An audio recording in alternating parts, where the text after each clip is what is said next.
Tele user हैं तो आपको इन दोनों चीजों के बारे में डिटेल में पता होना चाहिए। अगर आपको ग्रुप और लेजर के बारे में पता नहीं होता तो फिर आप यूज ही नहीं कर पाते हैं, अच्छे से टेली में एंट्री नहीं कर पाते हैं। तो ऐसे में आपको ग्रुप और लेजर के बारे में पता होना चाहिए। तो चलिए हम कंप्यूटर में डिटेल में समझते हैं ग्रुप क्या है, उसके कितने टाइप है और किस चीज को किस ग्रुप में रखा जाता है, ये सारा चीज हम समझेंगे।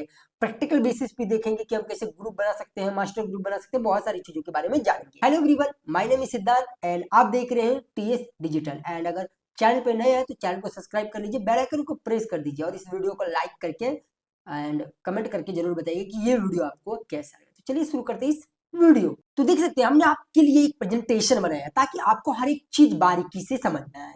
सबसे पहले हम समझते हैं कि टेली में ग्रुप क्या होता है। तो देखिए ग्रुप एक कैटेगरी है जो लेजर को क्लासिफाई करने के लिए यूज की जाती है।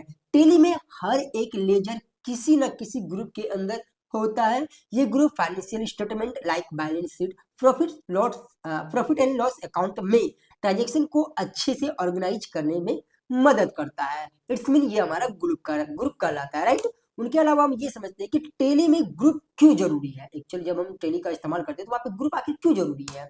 तो देखिए सिमिलर टाइप के जो लेजर्स होते हैं उसे एक साथ रखने के लिए, अकाउंटिंग रिपोर्ट को सिस्टमैटिक तरीके से अरेंज करने के लिए एंड बैलेंस शीट और प्रॉफिट लॉस का जो एनालाइज है करने के लिए हम ग्रुप का इस्तेमाल करते हैं। एंड आगे हम देखें कि टेली में 28 ग्रुप है जिनमें की 15 प्राइमरी ग्रुप्स हैं और 13 जो है वो सब ग्रुप्स हैं। अगर वहीं पे बात करें कि टेली के इंपॉर्टेंस ग्रुप लिस्ट यानी कि जो ग्रुप का लिस्ट होता है उनमें जो भी इंपॉर्टेंट ग्रुप है वो किस तरीके के हैं। तो सबसे पहले अगर हम बात करें एसेट रिलेटेड ग्रुप, जो कि आप देखते होंगे बैलेंस शीट में वो लेफ्ट साइड में रहता है। तो इसके अंदर जैसे बहुत सारे ग्रुप्स हैं लाइक फिक्स एसेट जिसके अंदर land, building, machinery, computer, furniture आता है। Current asset, stock, cash, bank account आता है। इन्वेस्टमेंट आता है जिसमें कि mutual fund, fix deposit, share, ये सभी चीजें आते हैं। उसके अलावा सन्डी डेटर्स जिसमें कस्टमर जो आपसे उधार लेते हैं, लाइक उसके अलावा लोन इन एडवांस, अगर मान लेते आप किसी को लोन देते हैं या फिर आप किसी को एडवांस में कुछ पेमेंट देते हैं, लाइक जब रूम रेंट वगैरह देना हो तो अगर आप एडवांस में देते हैं तो उसका जो एंट्री आप लोन एडवांस में करेंगे। उनके अलावा बैंक अकाउंट, आपके जितने भी बैंक अकाउंट है चाहे वो कैश है, इनका भी एंट्री आप एसेट रिलेटेड ग्रुप में ही रखेंगे। ठीक है, ये था हमारा एसेट रिलेटेड ग्रुप। एंड जो हमारा सेकेंड है वो है लायबिलिटीज, और ये बैलेंस शीट के राइट साइड में होता है। उसके अंदर जैसे कैपिटल अकाउंट, जब भी बिजनेस में पूंजी आता है तो वो कैपिटल अकाउंट है और ये कैपिटल अकाउंट में होता है। उसके अलावा लोन, अगर हम किसी से लोन लेते हैं चाहे सिक्योर लोन हो या अनसिक्योर लोन हो, वो एक तरीके का लायबिलिटीज होता है तो वो हमारे लायबिलिटीज ग्रुप में ही रखा जाता है। ठीक है, सन्डी क्रेडिटर्स, अगर हमारा कोई सप्लायर है और उनसे हम माल उधार खरीदते हैं तो उसको हम सन्डी क्रेडिटर्स के अंदर रखेंगे। उनके अलावा रिजर्व सरप्लस का यूज कर सकते हैं। करंट लायबिलिटीज लाइक जैसे जीएसटी पे करते हैं या फिर सैलरी पे करते हैं तो इस सभी को हम करंट लायबिलिटीज में रखेंगे। उनके अलावा जो हमारा थर्ड है वो है इनकम एंड एक्सपेंसेस ग्रुप। जी हाँ, जब भी हमारा किसी तरीके का इनकम होता है, चाहे वो डायरेक्टली हो या इनडायरेक्टली हो, चाहे एक्सपेंसेस हो, वो सभी हम इसके अंदर रखते हैं। जैसे कि सेल्स अकाउंट, अगर हम प्रोडक्ट और सर्विस बेचने में जो इनकम होता है उसे हम सेल्स के अंदर रखेंगे। उनके अलावा परचेज अकाउंट, जब भी हम बिजनेस के लिए कोई भी सामान खरीदते हैं बेचने के लिए तो उसे हम परचेज अकाउंट के अंदर रखते हैं। डायरेक्ट एक्सपेंसेस, जो कॉस्ट प्रोडक्ट बनाने में लगती है, लाइक अगर हम कोई बिजनेस करते हैं और डायरेक्टली उस बिजनेस में ही वो पैसे खर्च होते हैं तो वो हमारा डायरेक्ट एक्सपेंसेस कहलाता है। उसी तरीके से डायरेक्ट इनकम है, जब भी हम कोई भी चीज जो हम बिजनेस में लाते हैं, सेल करते हैं, बेचने के लिए जो भी चीज लाते हैं उन्हें हम डायरेक्ट इनकम में रखेंगे। इसी तरीके से इनडायरेक्ट एक्सपेंसेस, मान लीजिए आप कोई बिजनेस कर रहे हैं और उनमें अलग तरीके के खर्च होते हैं, लाइक आपको सैलरी देना पड़ता है, कमीशन देना पड़ता है, रूम रेंट देना पड़ता है, बिजली बिल देना पड़ता है, इस तरीके के जितने भी लेजर्स हैं उसको हम इनडायरेक्ट एक्सपेंसेस में रखेंगे। उसी तरीके से आता है इनडायरेक्ट इनकम, लाइक अगर आपको कोई एक्स्ट्रा इनकम आ रहा है, लाइक आपका अगर बिल्डिंग है और आप रूम रेंट ले रहे हैं, आप कमीशन ले रहे हैं, आप इंटरेस्ट ले रहे हैं, ये सभी आपके इनडायरेक्ट इनकम में आएंगे। तो ये थे कुछ ऐसी चीजें जो कि आपको ग्रुप्स बनाने से पहले समझनी चाहिए। ठीक है, चलिए अब हम टेली के अंदर चलते हैं और वहां पे जानते हैं कि हम ग्रुप कैसे क्रिएट कर सकते हैं। तो देख सकते हैं अभी हम गेटवे ऑफ टेली में है। ठीक है, सबसे पहले अगर हम यहाँ पे देखें तो हमें यहाँ पे मिलता है क्रिएट का ऑप्शन। सबसे पहले तो आपको एक कंपनी बना लेना है। हमने कंपनी के बारे में बताया, अगर आपने वो वीडियो नहीं देखा तो आप देख लीजिए कि हम कंपनी किस तरीके से बना लेते हैं। ठीक है, सबसे पहले हम यहाँ पे ग्रुप क्रिएट करेंगे। देखिए ग्रुप हमने आपको बताया कि इसके अंदर पहले से 28 ग्रुप होते हैं, बट वो ग्रुप अगर हमें देखना है तो वो कैसे देखेंगे, तो उसके लिए हम यहाँ पे आएंगे अल्टर में। अल्टर पे हम क्लिक करेंगे एंड यहाँ पे हमें ग्रुप का ऑप्शन मिलता है, हम इस पे क्लिक करेंगे। ये देख सकते हैं इतने सारे हमारे पास जो है, ये सारे के सारे हमारे पास ग्रुप है, इस तरीके से सारे के सारे ग्रुप है, ठीक है। ये देख सकते हैं bank account, bank OD, branch, capital, cash, current, ये बहुत सारे ग्रुप हैं। बट क्या होता है ना कि कभी कभी हमें ऐसे भी ग्रुप्स होते हैं जो इसके अंदर नहीं होते हैं, तो वो हमें ग्रुप बनाने पड़ते हैं। वो कौन कौन से ग्रुप होते हैं? कंप्यूटर एंड लैपटॉप का सेल करना है, तो हमारे कंप्यूटर से जितने भी रिलेटेड एक्सेसरीज है उसके लिए हमें क्या बनाना पड़ेगा? कंप्यूटर एंड लैपटॉप का ग्रुप बनाना पड़ेगा। उसी तरीके से अगर हमारी दुकान में कोई कस्टमर आता है, ईएमआई पे सामान लेता है, तो फिर हमें उसके लिए ईएमआई वाला जो है कि ग्रुप बनाना पड़ेगा, क्योंकि बहुत सारे ऐसे कस्टमर आएंगे जो कि ईएमआई पे हमें सामान लेके जाएंगे, तो उसके लिए ईएमआई पे ग्रुप बनाना पड़ेगा। उसके अलावा एडवर्टाइजिंग वगैरह करते हैं या प्रमोशन करते हैं, तो हम अलग अलग कंपनी में एडवर्टाइजिंग करते हैं या फिर किसी को कमीशन देते हैं, तो इनके लिए भी हम एक ग्रुप बना सकते हैं। तो लाइक यहाँ पे हम मल्टीपल ग्रुप क्रिएट कर सकते हैं। तो चलिए हम आपको ग्रुप क्रिएट करके दिखाते हैं। तो हम यहाँ पे ग्रुप बनाने वाले हैं, तो ग्रुप कैसे बनाएंगे? तो इसके लिए हम यहाँ पे आएंगे क्रिएट अकाउंट पे और यहाँ पे करेंगे क्रिएट। अब यहाँ पे हमें ग्रुप मिल रहा है, हम करेंगे इस पे क्लिक। तो यहाँ पे आप बोल रहा है कि ग्रुप, आप किस टाइप के ग्रुप बनाना चाहते हैं। जैसे कि मान लेते हैं मुझे आई थिंक कि हम अपना कंप्यूटर का एक्सेसरीज जो है वो बेच रहे हैं, तो यहाँ पे हम लिख देते हैं कंप्यूटर, ठीक है।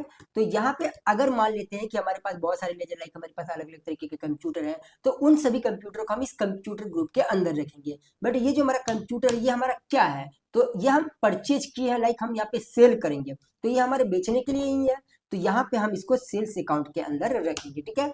और यहाँ पे हम कर देते हैं कंट्रोल है, ये ऑल सेलेक्ट हो जाएगा। उसी तरीके से जैसे हमें कमीशन देना है किसी को, तो हम क्या करेंगे, यहाँ पे मान लेते हैं कि एक तो होता है क्या कि हमारे पास हम बहुत सारे लोगों को कमीशन देते हैं या फिर हमारे पास कमीशन आता है, तो अगर हम कमीशन दे रहे हैं तो वो एक तरीके का हो गया एक्सपेंसेस। लेकिन अगर हमारे पास कमीशन आ रहा है तो वो क्या हो गया? वो हो गया एक तरीके का हमारा इनकम हो गया। बट हम यहाँ पे अभी क्या हो रहा है कि हम एक्सपेंसेस करें, लाइक हम दूसरे को कमीशन देंगे, लाइक एडवर्टाइजिंग के लिए देंगे, अलग अलग चीजों के लिए भी हम दे सकते हैं। तो इसको हम रखेंगे इनडायरेक्ट एक्सपेंसेस के अंदर, ठीक है। यहाँ पे आएंगे इनडायरेक्ट एक्सपेंसेस के अंदर, कंट्रोल ए किया। उसके बाद फिर बनाना है, जैसे हमें एडवर्टाइजिंग के लिए बनाना है तो हम एड्स के लिए बनाए, और यहाँ पे भी तो हमारा पैसा खर्च होगा, तो इसके लिए हम इनडायरेक्ट एक्सपेंसेस में ही रखेंगे, एंटर करेंगे कंट्रोल ए। उसके अलावा आप चाहे तो रूम रेंट का भी बना सकते हैं, मान लेते हैं अलग अलग आप रूम रेंट देते हैं, तो उसके लिए भी आप एक ग्रुप बना सकते हैं। तो इस तरीके से आप ग्रुप बना सकते हैं। उसके अलावा होता है क्या कि आप देखते हैं कि बहुत सारे ऐसे कस्टमर आते हैं जो कि ईएमआई पे जो है ना कि सामान उधार लेते हैं, तो यहाँ पे होता है कि बहुत सारे लोग आएंगे हमारे पास ईएमआई पे सामान उधार लेने के लिए, तो हम ईएमआई का भी एक ग्रुप बना सकते हैं। जैसे हम यहाँ पे ईएमआई लिख दिए एंड एंटर करेंगे। अब ईएमआई हमारे लिए क्या है? क्योंकि हम हमसे कस्टमर जो होता है वो ईएमआई पे सामान उधार लेके जाता है, तो एक तरीके का सन्ड्री डेटर्स हो गया, तो हम यहाँ पे लिखेंगे सन्ड्री डेटर्स इस तरीके से, ठीक है, और करेंगे कंट्रोल ई। उसी तरीके से अगर आपको कुछ और भी आता है, जैसे कि हमारे पास अपना कंप्यूटर क्लास है, एंड कंप्यूटर क्लास के अलावा हम वहाँ पे साइबर कैफे का कोर्स करवाते हैं, और साइबर कैफे से बहुत सारे रिलेवेंट काम भी होता है, जैसे पैन कार्ड, आधार कार्ड, ये सब बनना। तो अगर हम चाहते हैं कि जितने भी साइबर कैफे से रिलेटेड पेमेंट आते हैं तो उसको हम एक ग्रुप में रखें, तो उसके लिए हम यहाँ पे लिख देंगे साइबर कैफे। अब ये जो साइबर कैफे, अब ये किस ग्रुप के अंडर आएगा? तो देखिए साइबर कैफे में हमारा एक्स्ट्रा इनकम हो रहा है, मतलब इनडायरेक्टली इनकम हो रहा है, तो इसके लिए हम यहाँ पे इनडायरेक्ट इनकम दे देंगे इस तरीके से, ठीक है, और करेंगे कंट्रोल ए। तो इस तरीके से हम जितने चाहे उतने सब ग्रुप बना सकते हैं, मतलब उस ग्रुप जो पहले से ग्रुप है उसके अंदर हम चाहे तो बहुत सारा ग्रुप और भी हम बना सकते हैं। जैसे हम लोग म्यूचुअल फंड करते हैं, जैसे मान लेते हैं हम यहाँ पे एक तरीके से बोलते हैं कि एसआईपी, ठीक है, हमने अलग अलग कंपनी में एसआईपी किए हैं, फिर हम यहाँ पे एंटर करते हैं। अब ये जो एसआईपी है एक तरीके का मेरा इन्वेस्टमेंट है, मान लेते हैं हम कॉन्ट्रा में करते हैं, एसबीआई कॉन्ट्रा में करते हैं, या एफडी करते हैं, म्यूचुअल फंड वगैरह में करते हैं, बहुत सारे अलग अलग तरीके से हम इन्वेस्टमेंट करते रहते हैं। तो ये एसआईपी एक तरीके का हमारा इन्वेस्टमेंट हुआ।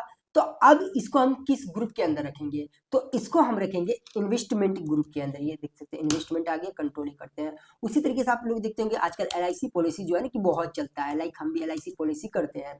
तो जितनी भी एलआईसी पॉलिसी करेंगे, मान लेते हैं हम अपना, अब हम दूसरे का नहीं करें बल्कि हम अपना एलआईसी पॉलिसी करवाए हैं, लाइक हम एक अभी जो जीवन लाभ में करवाए हैं, जीवन आनंद में भी करवा सकते हैं, या अलग अलग बहुत सारे एलआईसी पॉलिसी है उसको करवाएंगे। तो जितनी भी एलआईसी पॉलिसी हम करवाएंगे तो इसको हम कहाँ पे रखेंगे? क्योंकि एक तरीके के ये भी मेरा इन्वेस्टमेंट है। देखिए इसमें बहुत सारी चीज़ और भी आती है, एक्सपेंसेस भी है। लाइक अगर आप एलआईसी ऐसा करवाते हैं जो कि सिर्फ आपको एक तरीके से बोलते हैं हेल्थ इंश्योरेंस करवाते हैं, तो हेल्थ इंश्योरेंस में क्या होता है कि वहाँ पे आपको पैसा आएगा नहीं, लेकिन इन्वेस्टमेंट में क्या होता है कि जब हम कहीं पे इन्वेस्टमेंट करते हैं तो वहाँ से पैसा रिटर्निंग आने का चांस होता है। तो आई थिंक कि जो हमने एलआईसी प्रीमियम करवाए हैं, ये हमने 13 साल के करवाए, जिनमें कि लगभग हमको 12-13 लाख रुपए आएंगे, लाइक 16 साल के लिए करवाए हैं, इसमें 12-13 लाख रुपए आएंगे। तो एक तरीके का मेरा इन्वेस्टमेंट है, तो हम इसे इन्वेस्टमेंट ग्रुप के ही अंदर रखेंगे, फिर एंटर करेंगे कंट्रोल ए। तो इस तरीके से हम यहाँ पे मल्टीपल ग्रुप बना सकते हैं। एंड अगर हम थोड़ा सा बैक आ जाए इसके बटन प्रेस करके, अब यहाँ पे क्या होता है कि जब हम कोई भी ग्रुप बनाते हैं तो फिर हम उस ग्रुप को डिलीट कैसे करेंगे, या फिर उस ग्रुप में अगर कुछ भी चेंज करना हो तो कैसे करेंगे।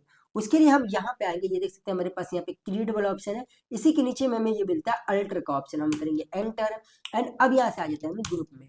तो यहाँ पे आप जितने भी ग्रुप बना के रखेंगे, जैसे हम यहाँ पे ईएमआई वाला ग्रुप बना के रखेंगे, ये देख सकते हैं हम थोड़ा सा नीचे आते हैं तो यहाँ पे ईएमआई का ग्रुप है, एंटर करेंगे तो यहाँ पे दिख रहा है। जैसे हम यहाँ पे लिखते हैं ईएमआई फोन, ठीक है, हमने यहाँ पे ईएमआई फोन लिखना था, हम इसको चेंज कर रहे हैं और कंट्रोल ए करेंगे तो यहाँ पे देख सकते हैं कि अब हमारा ये ईएमआई फोन आ गया।